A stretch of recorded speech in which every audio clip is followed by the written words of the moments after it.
Hello student, सभी को नमस्कार, गुड मॉर्निंग। कैसे हो आप सभी। आज का हमारा प्रैक्टिस सेट सेकंड होगा। इसी तरह हम कंटिन्यू आपको डेली एक प्रैक्टिस सेट प्रोवाइड करवाते रहेंगे। पिछला प्रैक्टिस सेट नहीं देखा है तो उसका लिंक वीडियो के डिस्क्रिप्शन बॉक्स में है और उस प्रैक्टिस सेट के सारे मैथ और रीजनिंग के क्वेश्चन हमने करवा दिए हैं। इसी तरह हम डेली आपको कंटिन्यू करवाते रहेंगे। अगर चैनल पर नए हो तो चैनल को सब्सक्राइब करना ना भूलें, साथ में नोटिफिकेशन बेल को दबा दें ताकि जैसे ही वीडियो आए आपको नोटिफिकेशन के जरिए मिल जाए। चलिए स्टूडेंट, आज की क्लास को शुरू करते हैं। निम्नलिखित में से किसका किनका बौद्ध ग्रंथ दिव्यावदान में उल्लेख किया गया है। जल्दी से अपना आंसर का कमेंट करके बताओ, किनका और किसका बौद्ध ग्रंथ दिव्यावदान में उल्लेख किया गया है। तो ऑप्शन नंबर सी, रोहतक और अगरवा का। नेक्स्ट क्वेश्चन देखते हैं। चौधरी देवीलाल का जन्म किस जिले में हुआ था। चौधरी देवीलाल का जन्म किस जिले के अंदर हुआ था। अपना आंसर कमेंट करके बताओ। चौधरी देवीलाल का जन्म सिरसा जिले के अंदर हुआ था। कहाँ पर हुआ था अभी? सिरसा जिले के अंदर हुआ था। नेक्स्ट क्वेश्चन देखते हैं। क्वेश्चन नंबर 3, नेत्रदान को प्रोत्साहित करने के लिए कौन सी योजना शुरू की गई है। नेत्रदान को प्रोत्साहित करने के लिए कौन सी योजना शुरू की गई है। तो इस क्वेश्चन का राइट आंसर हो जाएगा नेहरू दृष्टि योजना। कौन सी योजना? नेहरू दृष्टि योजना।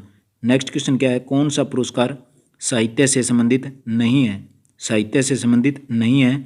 तो इस क्वेश्चन का राइट आंसर हो जाएगा भाई संतोष पुरस्कार। भाई संतोष पुरस्कार। नेक्स्ट क्वेश्चन देखते हैं। पृथक राज्य के रूप में हरियाणा की पहली बार जनगणना कब हुई थी।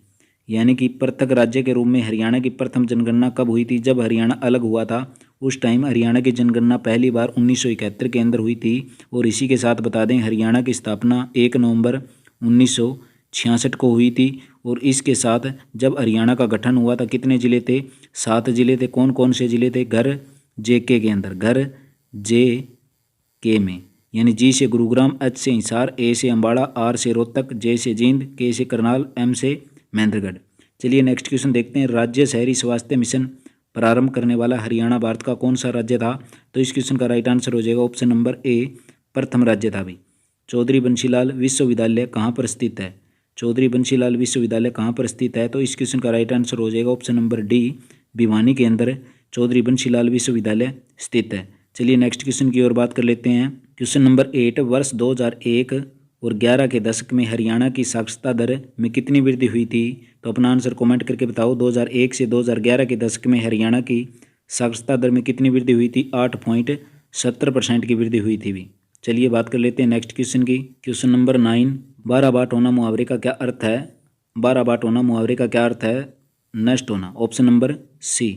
नेक्स्ट क्वेश्चन की बात कर लेते हैं। निम्नलिखित में से कौन सा कथन असत्य है, यानी कौन सा कथन असत्य है। तो इस क्वेश्चन का राइट आंसर हो जाएगा ऑप्शन नंबर डी, उपलिंग की संख्या ओनली 20 होती है और दो निर्मित की संख्या 3 होती है। महोत्सव की संख्या कितनी होती है? 16।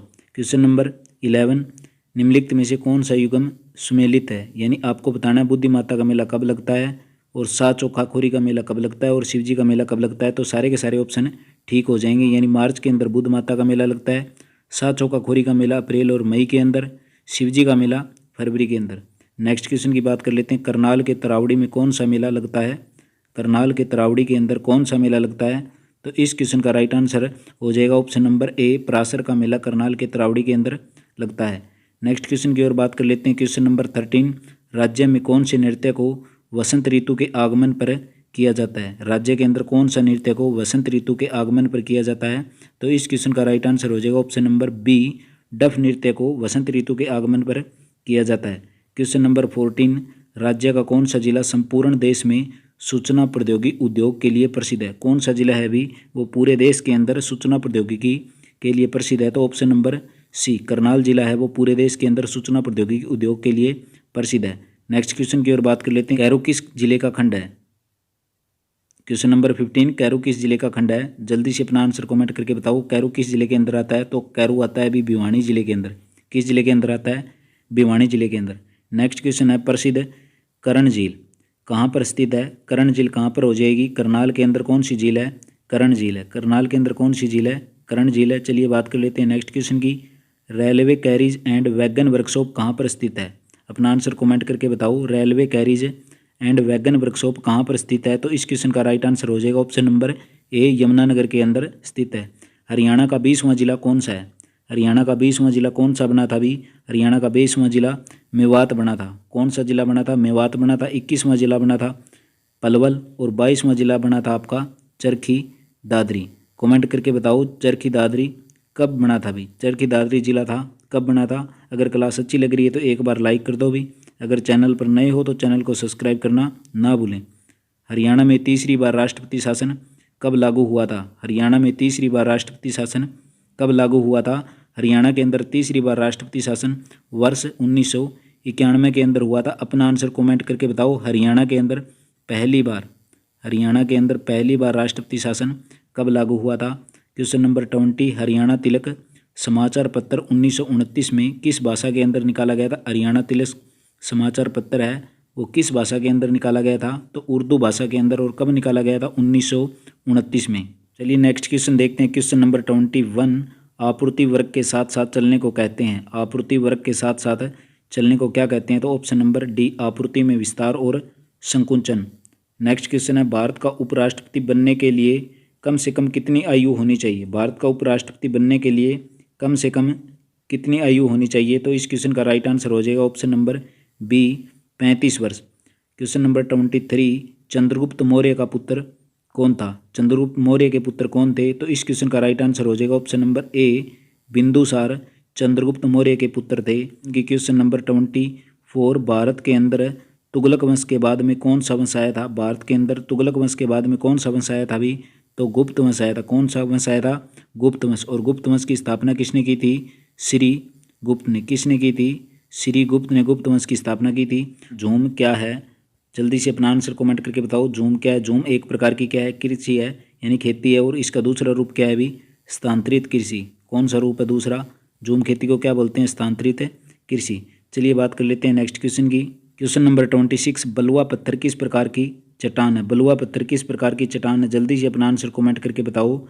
बलुआ पत्थर किस प्रकार की चट्टान है, तो ऑप्शन नंबर डी, अवसादी चट्टान है। क्वेश्चन नंबर 27, पहली काम करने वाली लेजर का आविष्कार किसने किया था, तो इस क्वेश्चन का राइट आंसर हो जाएगा ऑप्शन नंबर सी, T.H. मेमन ने पहली लेजर का आविष्कार किया था। एलिफेंटा की गुफाएं क्या हैं। क्वेश्चन नंबर 28, एलिफेंटा की गुफाएं कहाँ पर स्थित हैं भी। एलिफेंटा की गुफाएं महाराष्ट्र के अंदर स्थित है। कहाँ पर स्थित हैं, महाराष्ट्र के अंदर स्थित हैं। क्वेश्चन नंबर 29, जल्दी से अपना आंसर कमेंट करके बताओ। निम्नलिखित में से उत्तर भारत का एक शास्त्रीय नृत्य कौन सा हो जाएगा। उत्तर भारत का शास्त्रीय नृत्य हो जाएगा भी ऑप्शन नंबर सी, कथक हो जाएगा। कथकली है वो किसका है, केरल का। कहाँ का है अभी, केरल का। और कुचिपुड़ी कहाँ का है, आंध्र प्रदेश। कुचिपुड़ी कहाँ का है, आंध्र प्रदेश का। और भरतनाट्यम कहाँ का हो जाएगा, तमिलनाडु। भरतनाट्यम तमिलनाडु, कुचिपुड़ी आंध्र प्रदेश, कथकली केरल और कथक कहाँ का हो जाएगा, उत्तर भारत का। रोल्ट एक्ट किस वर्ष पारित हुआ था। रोल्ट एक्ट किस वर्ष पारित हुआ था, तो ऑप्शन नंबर ए, 1919 को। 18 मार्च 1919 को रोल्ट एक्ट पारित हुआ था। अगर क्लास अच्छी लग रही है तो एक बार भी लाइक कर दें। चैनल पर नए हो तो चैनल को सब्सक्राइब करना ना भूलें। क्वेश्चन नंबर 31, किस देश में उत्पादन किए गए संपूर्ण सामान और सेवाओं का मूल्य क्या कहलाता है। जल्दी से अपना आंसर कमेंट करके बताओ। किसी देश के अंदर उत्पादन किए गए संपूर्ण सामान और सेवाओं का मूल्य उसका क्या कहलाता है, तो इस क्वेश्चन का राइट आंसर हो जाएगा सकल घरेलू उत्पाद, यानी कि GDP, सकल घरेलू उत्पाद। Next question very very important, Rukmini Devi Arundale Khalistan के साथ जुड़ी हुई है, यानी कौन से नृत्य के साथ रुक्मणी देवी अरुणडेल जुड़ी हुई थी। जल्दी से अपना आंसर कमेंट करके बताओ। क्वेश्चन नंबर क्या हो जाएगा इसका राइट आंसर, भरतनाट्यम। भरतनाट्यम यानी कि कहाँ का नृत्य है ये, तमिलनाडु का। और भंगड़ा कहाँ का हो जाएगा भी, पंजाब का हो जाएगा। और कथक कहाँ का हो जाएगा, उत्तर भारत का। और कुचिपुड़ी कहाँ का हो जाएगा, आंध्र प्रदेश का। रुक्मणी देवी अरुणडेल, इसको पुरस्कार भी मिला था अभी 1956 के अंदर। 1956 के अंदर पद्म भूषण से सम्मानित किया गया था। पद्म भूषण से सम्मानित किया गया था 1956 के अंदर। चलिए नेक्स्ट क्वेश्चन देखते हैं। क्वेश्चन नंबर 33, सामान्य जीवन निर्वाहन कृषि श्रीलंका निम्न में से किस नाम से जानी जाती है। जल्दी से अपना आंसर कमेंट करके बताओ। तो इस क्वेश्चन का राइट आंसर हो जाएगा ऑप्शन नंबर ए, चेन्नाबी। नेक्स्ट क्वेश्चन देखते हैं। क्वेश्चन नंबर 34, 1828 के अंदर ब्रह्म समाज की स्थापना किसने की थी, यानी ब्रह्म समाज की स्थापना किसने की थी। तो इस क्वेश्चन का राइट आंसर हो जाएगा राजा राम मोहन राय ने ब्रह्म समाज की स्थापना की थी। नेक्स्ट क्वेश्चन देखते हैं। क्वेश्चन नंबर 35, शाहजहां ने ताजमहल का निर्माण किसकी याद में करवाया था। शाहजहां ने ताजमहल का निर्माण किसकी याद में करवाया था, अपना आंसर कमेंट करके बताओ। तो इस क्वेश्चन का राइट आंसर हो जाएगा ऑप्शन नंबर सी, मुमताज महल। कब करवाया था अभी, 1631 के अंदर इस महल की शुरुआत की गई थी। और 1600 1653 में कार्य पूरा हुआ था। कब हुआ था? 1653 में। और ताजमहल का डिजाइन पूछ ले किसने किया था, तो ताजमहल का डिजाइन हामिद लाहौरी। किसने किया था? हामिद लाहौरी ने। अगर यहीं पर पूछ ले मुमताज़ महल का वास्तविक नाम, मुमताज़ महल का वास्तविक नाम क्या हो जाएगा? अर्जुमंद बानो बेगम, अर्जुमंद बानो बेगम हो जाएगा। तो सारे के सारे आपके डाउट क्लियर कर दिए भी। चलिए बात कर लेते हैं नेक्स्ट क्वेश्चन की। अगर चैनल पर नए हो तो चैनल को सब्सक्राइब करना ना भूलें। इसी के साथ हम बात करेंगे, नेक्स्ट वीडियो होगी हमारी इसी प्रैक्टिस सेट के मैथ और रीजनिंग से। क्वेश्चन नंबर 36 है, प्रथम फिल्म फेयर अवार्ड में किस अभिनेता ने सर्वश्रेष्ठ अभिनेता का अवार्ड जीता था? पर पहली बार फिल्म फेयर अवार्ड्स के अंदर किस अभिनेता ने सर्वश्रेष्ठ अभिनेता का अवार्ड जीता था? जल्दी से अपना आंसर कमेंट करके बताओ। तो इस क्वेश्चन का राइट आंसर हो जाएगा option number C, Dilip Kumar को। और कब भी? 1954 के अंदर। पहली बार फिल्म फेयर अवार्ड कब हुआ था? 1954 के अंदर हुआ था। यहीं पर बात कर लेते हैं। ये तो था सर्वश्रेष्ठ अभिनेता का। अगर सर्वश्रेष्ठ निर्देशक का पुरस्कार पूछ ले तो हो जाएगा आपका विमल राय। क्या हो जाएगा? भी विमल राय को सर्वश्रेष्ठ निर्देशक के रूप में पुरस्कार दिया गया था। और सर्वश्रेष्ठ अभिनेता के रूप में दिलीप कुमार को 1954 के अंदर फिल्म फेयर अवार्ड संपन्न हुए थे। चलिए नेक्स्ट क्वेश्चन की ओर बात कर लेते हैं। कोई भी व्यक्ति भारतीय प्रधानमंत्री के रूप में अधिकतम कितनी बार सेवारत हो सकता है? यानी भारतीय प्रधानमंत्री के रूप में कितनी बार सेवानिवृत्त हो सकता है? यानी इसकी कोई भी सीमा नहीं होती भी, यानी ऑप्शन नंबर डी। चलिए नेक्स्ट क्वेश्चन की ओर बात कर लेते हैं। यदि राष्ट्रपति आपातकाल की घोषणा करते हैं तो इस उद्घोषणा को संसद द्वारा खालिस्तान के भीतर समर्थन देना जरूरी है। यानी जब राष्ट्रपति आपातकाल की घोषणा कर दे तो इसका टाइम कितना होता है मैक्सिमम भी? जल्दी से अपना आंसर कमेंट करके बताओ। तो कितना होता है भी? ओनली 1 माह के भीतर इसको संसद के अंदर पारित करना जरूरी होता है भी। नेक्स्ट क्वेश्चन की ओर बात कर लेते हैं। दीपिका कुमारी खालिस्तान से संबंधित है। दीपिका कुमारी खालिस्तान से संबंधित है। तो इस क्वेश्चन का राइट आंसर हो जाएगा ऑप्शन नंबर ए, तीर अंदाजी से। किससे हो जाएगा भी? तीर अंदाजी से। नेक्स्ट क्वेश्चन की ओर बात करते हैं। अर्थशास्त्र की रचना किसने की थी? यानी अर्थशास्त्र किसके द्वारा लिखा गया था? जल्दी से अपना आंसर कमेंट करके बताओ। अर्थशास्त्र की रचना किसने की थी? तो इस क्वेश्चन का राइट आंसर हो जाएगा ऑप्शन नंबर ए, चाणक्य के द्वारा अर्थशास्त्र, यानी अर्थशास्त्र की पुस्तक थी उसकी रचना चाणक्य ने की थी। इनको क्या कहा जाता है अभी? चाणक्य का दूसरा नाम क्या है? विष्णु गुप्त। विष्णु गुप्त। चाणक्य का दूसरा नाम क्या है? विष्णु गुप्त। और इसी के साथ में इनको कहा जाता है भी भारत का मैकियावेली। भारत का मैकियावेली भी चाणक्य गुप्त को कहा जाता है। इन्हीं का दूसरा नाम क्या है? विष्णु गुप्त। आशा करूंगा सारे के सारे आपके डाउट क्लियर कर दिए। अगर चैनल पर नए हो तो चैनल को सब्सक्राइब करना ना भूलें। क्वेश्चन नंबर 41, वन्य जीव सुरक्षा परिषद अधिनियम कब पारित हुआ था? वन्य जीव सुरक्षा अधिनियम कब पारित हुआ था? इस क्वेश्चन का राइट आंसर हो जाएगा ऑप्शन नंबर सी, 1972 के अंदर वन्य जीव सुरक्षा अधिनियम पारित हुआ था। Next question, question number 42, Bharat के राष्ट्रीय आंदोलन के दौरान किस दिवस को स्वतंत्रता दिवस के रूप में माना जाता है? यानी भारत के राष्ट्रीय आंदोलन के दौरान कौन से दिन को स्वतंत्रता दिवस के रूप में माना जाता है? तो ऑप्शन नंबर ए, 26 जनवरी 1930 को। 26 जनवरी 1930 को। इसी के साथ बता दें आपको, भारतीय राष्ट्रीय कांग्रेस ने भारतीय स्वतंत्रता की घोषणा 31 दिसंबर 1929 को की थी और यहीं पर पूर्ण स्वराज्य की मांग की थी। यानी पूर्ण स्वराज्य की मांग की थी इस अधिवेशन के दौरान। तो 26 जनवरी 1930 को पूरे स्वतंत्रता दिवस के रूप में मनाया गया था। चलिए नेक्स्ट क्वेश्चन की ओर बात कर लेते हैं। क्वेश्चन नंबर 43, आर्सेनिक द्वारा जल प्रदूषण सबसे अधिक है। आर्सेनिक द्वारा जल प्रदूषण सबसे अधिक है। तो जल्दी से अपना आंसर कमेंट करके बताओ। इस क्वेश्चन का राइट आंसर हो जाएगा ऑप्शन नंबर डी, पश्चिम बंगाल के अंदर। कौन सा हो जाएगा भी? ऑप्शन नंबर डी, आर्सेनिक द्वारा जल प्रदूषण सबसे अधिक कहाँ पर होता है? पश्चिमी बंगाल के अंदर। क्वेश्चन नंबर 44, किस देश के संविधान से मौलिक कर्तव्यों को लिया गया था? किस देश के संविधान से मौलिक कर्तव्यों को लिया था? संविधान से भी आपका एक क्वेश्चन एग्जाम के अंदर आएगा ही आएगा। किस देश के संविधान से मौलिक कर्तव्यों को लिया गया था? तो इस क्वेश्चन का राइट आंसर हो जाएगा ऑप्शन नंबर डी, USSR को। पिछले प्रैक्टिस सेट के अंदर भी यही क्वेश्चन करवाया था भी आपको। अगर नहीं देखा है वो प्रैक्टिस सेट तो लिंक उसका वीडियो के डिस्क्रिप्शन बॉक्स के अंदर है, जाकर चेक कर लें। Question number 45, green peas international का मुख्यालय कहाँ पर स्थित है? ग्रीन पीस इंटरनेशनल का मुख्यालय कहाँ पर स्थित है? तो इस क्वेश्चन का राइट आंसर हो जाएगा ऑप्शन नंबर सी, एम्स्टर्डम के अंदर। चलिए बात कर लेते हैं नेक्स्ट क्वेश्चन की। आगे भी आपके मैथ और रीजनिंग के क्वेश्चन, इसके लिए आपको अलग से क्लास दे देंगे। पहले प्रैक्टिस सेट की क्लास डाल दी थी और ये सारे के सारे क्वेश्चन आपके मैथ रीजनिंग के अलग से सेपरेट अलग से वीडियो बना देंगे इनके लिए भी। तो वो देखना ना भूलें। और पहले प्रैक्टिस सेट की वीडियो डाल रखी है, मैथ और रीजनिंग की कंप्लीट आपको करवा रखा है, तो वो जाकर चेक कर लें, लिंक वीडियो के डिस्क्रिप्शन बॉक्स के अंदर है। अब कर लेते हैं अभी हिंदी के क्वेश्चन नंबर 69। किस वर्ग शब्द के अंदर वर्तनी की दृष्टि अशुद्ध है? इन चार ऑप्शनों में कौन सा शब्द है वो अशुद्ध है? तो इस क्वेश्चन का राइट आंसर हो जाएगा, अभी जल्दी से अपना आंसर कमेंट करके बता दो। तो इसका राइट आंसर हो जाएगा ऑप्शन नंबर सी, अंतःगर्त। ये इस प्रकार लिखा जाता है अभी,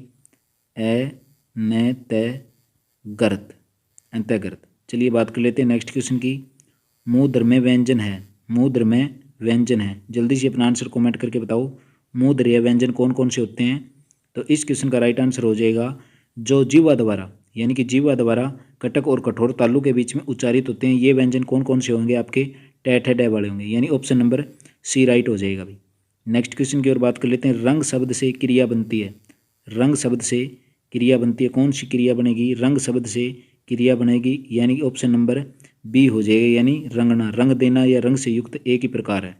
नेक्स्ट क्वेश्चन की ओर बात करते हैं। परिमाणवाचक क्रिया विशेषण का वाक्य होगा, परिमाणवाचक क्रिया विशेषण का वाक्य होगा, जल्दी से अपना आंसर कमेंट करके बताओ। परिमाणवाचक क्रिया विशेषण का वाक्य होगा, तो इस क्वेश्चन का राइट आंसर हो जाएगा ऑप्शन नंबर ए, वह बहुत थक गया था। क्योंकि जो अविकारी शब्द होते हैं किसी क्रिया के परिणाम तथा निश्चित वाक्य का, निश्चित संख्या का बोध कराते हैं, उन्हीं को क्या बोलते हैं? परिमाणवाचक क्रिया विशेषण। उदाहरण के तौर पर बहुत, अधिक, थोड़ा, काफ़ी आदि।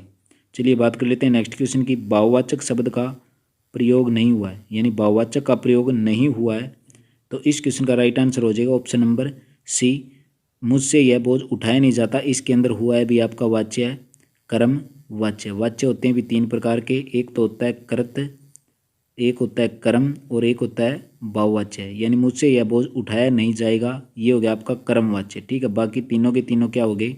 भाववाच्य हो गए। चलिए नेक्स्ट क्वेश्चन देखते हैं। शुद्ध वाक्य का चयन करें।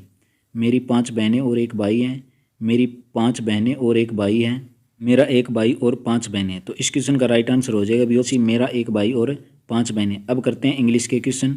Fill in the blanks with appropriate form of the verb from among the option given below. इसके अंदर बताना है हमें। वी आर गुड फ्रेंड, हम बहुत अच्छे दोस्त थे। वी खालिस्तान each other for a long time. इसके अंदर बताओ भी अपना कौन सा आंसर आएगा? बी हैव नोन, यानी we have friend, we have known each other for a long time, हम बहुत एक दूसरे को बहुत लंबे समय से जानते हैं। नेक्स्ट क्वेश्चन देखो 76। Fill in the blanks with appropriate modal का यूज करना है, तो जल्दी से अपना आंसर कमेंट करके बताओ। इट्स लेट, इट्स टाइम, खालिस्तान, होम, यानी इसके स्थान पर क्या आएगा? यानी option number C, we want, यानी इट्स लेट बहुत देरी हो गई थी, it's time, we want home, यानी हम घर जाते हैं, इस प्रकार का हो जाएगा अभी। चलिए बात कर लेते हैं नेक्स्ट क्वेश्चन की। Direction question number 77। अल्थो he worked very hard Khalistan get first class mark, यानी इसके स्थान पर बताना है आपको कौन सा आंसर होगा। इस क्वेश्चन का राइट आंसर हो जाएगा option number C, however he did not. चलिए देख लो भी नेक्स्ट क्वेश्चन, इंग्लिश वाले क्वेश्चन आप खुद चेक कर लो भी। Question number 78। If you need a coat you will have to buy Khalistan as I cannot give you mine. तो इस खालिस्तान के स्थान पर क्या आएगा? क्वेश्चन नंबर 78, इसके स्थान पर प्रयोग हो जाएगा भी ऑप्शन नंबर बी, 1 का प्रयोग हो जाएगा। बाकी आप चेक कर लेना। इन द क्वेश्चन 9 के अंदर क्या आ जाएगा भी? इसके अंदर आ जाएगा option number A, I was surprised a great deal by this unexpected news. चलिए नेक्स्ट क्वेश्चन की ओर बात कर लेते हैं। Question number 80। She says she want to buy this dress. पहला आपके पास she said she want to buy this dress, she wanted to buy this dress, she said, दो ऑप्शन ये हैं अभी, सी सेड टू। तो इस क्वेश्चन का राइट आंसर हो जाएगा अपना ऑप्शन नंबर डी। अब बात कर लेते हैं अभी साइंस से। Question number 81। सांप, कछुआ, छिपकली और मगरमच्छ जंतुओं किस श्रेणी के अंदर आते हैं? यानी सांप, कछुआ, छिपकली, मगरमच्छ कौन सी श्रेणी के अंदर आते हैं? तो ये सारे के सारे कौन से हैं अभी? रेंगने वाले हैं, तो इनको क्या बोलेंगे हम? सरीसृप। कौन से बोलेंगे भी? सरीसृप के अंदर आते हैं सारे के सारे सांप, कछुआ, छिपकली और मगरमच्छ। चलिए नेक्स्ट क्वेश्चन की ओर बात कर लेते हैं। मिट्टी में यानी मृदा में जल तनाव मापने के लिए कौन सा यंत्र का प्रयोग होता है? यंत्र वालों से आपका एक क्वेश्चन 100% आएगा। मृदा के अंदर जल तनाव मापने के लिए प्रयोग होने वाले कौन से यंत्र कहा जाता है? तो इस क्वेश्चन का राइट आंसर हो जाएगा ऑप्शन नंबर डी, तनाव मापी। बल का एसआई मात्रक, यानी फोर्स का एसआई मात्रक बताना है। बल का एसआई मात्रक क्या हो जाएगा? बल का एसआई मात्रक हो जाएगा ऑप्शन नंबर सी, न्यूटन। बल का एसआई मात्रक क्या हो जाएगा भी?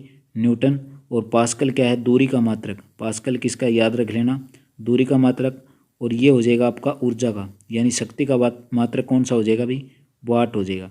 नेक्स्ट क्वेश्चन देखते हैं, क्वेश्चन नंबर 84, निम्नलिखित में से कौन सा एक बुरा उष्मा परिचालक है, यानी उष्मा का बैड कंडक्टर कौन सा हो जाएगा। जल्दी से अपना आंसर कमेंट करके बताओ, उष्मा का बैड कंडक्टर यानी उष्मा का बुरा चालक कौन सा हो जाएगा। तो इस क्वेश्चन का राइट आंसर हो जाएगा ऑप्शन नंबर सी। बाकी सारे के अंदर उष्मा चली जाती है, चांदी, तांबा, एल्यूमिनियम। जंग लगना क्या है, क्वेश्चन नंबर 85, जंग लगना क्या है। तो जंग लगना एक प्रकार का भी क्या है, रेडॉक्स अभिक्रिया होती है, यानी ऑक्सीकरण और अपचयन। इसके अंदर क्या होता है, ऑक्सीकरण के अंदर यानी उपचयन और अपचयन। उपचयन के अंदर क्या होती है, हमारी ऑक्सीजन जुड़ती है और अपचयन के अंदर ऑक्सीजन घटती है। ठीक है, तो जंग लगना ऑक्सीकरण और अपचयन का ही उदाहरण है, यानी रेडॉक्स अभिक्रिया हो जाएगी आपकी। क्वेश्चन नंबर 86 है, निम्नलिखित में से कौन सा एक धनायन नहीं है, यानी किसके ऊपर पॉजिटिव चार्ज नहीं है, ये बताना है हमें। क्वेश्चन नंबर 86 के अंदर किसके ऊपर पॉजिटिव चार्ज नहीं है। तो इसका राइट आंसर हो जाएगा सल्फेट आयरन, यानी सल्फेट आयरन होगा हमारा SO2 का 2, इस प्रकार। चलिए नेक्स्ट क्वेश्चन देखते हैं, क्वेश्चन नंबर 87, निम्नलिखित में से कौन सा एक धूम कोयरे का घटक नहीं है। कौन सा एक धूम कोयरे का घटक नहीं है, जल्दी से अपना आंसर कमेंट करके बताओ। तो इस क्वेश्चन का राइट आंसर हो जाएगा अपना ऑप्शन नंबर सी, 87 का option number C, sulphur dioxide. चलिए बात कर लेते हैं अब नेक्स्ट क्वेश्चन की, निम्नलिखित में से कौन सा अंग एक पेस मेकर से संबंधित है, यानी पेस मेकर से कौन सा संबंधित है। चार ऑप्शन आपके पास हैं, पेस मेकर से कौन सा संबंधित है। इस क्वेश्चन का राइट आंसर हो जाएगा ऑप्शन नंबर सी, हृदय, यानी कि दिल की धड़कनों को नियंत्रित करने के लिए किसका प्रयोग किया जाता है, पेस मेकर का प्रयोग किया जाता है। हीमोग्लोबिन का मुख्य घटक क्या है, हीमोग्लोबिन का मुख्य घटक क्या है। तो हीमोग्लोबिन के अंदर लाल रक्त कोशिकाएं होती हैं, हीमोग्लोबिन के अंदर लाल रक्त कोशिकाएं होती हैं, यानी कि RBC, रेड ब्लड सेल। एक होती है श्वेत रक्त कणिकाएं होती हैं भी आपकी WBC।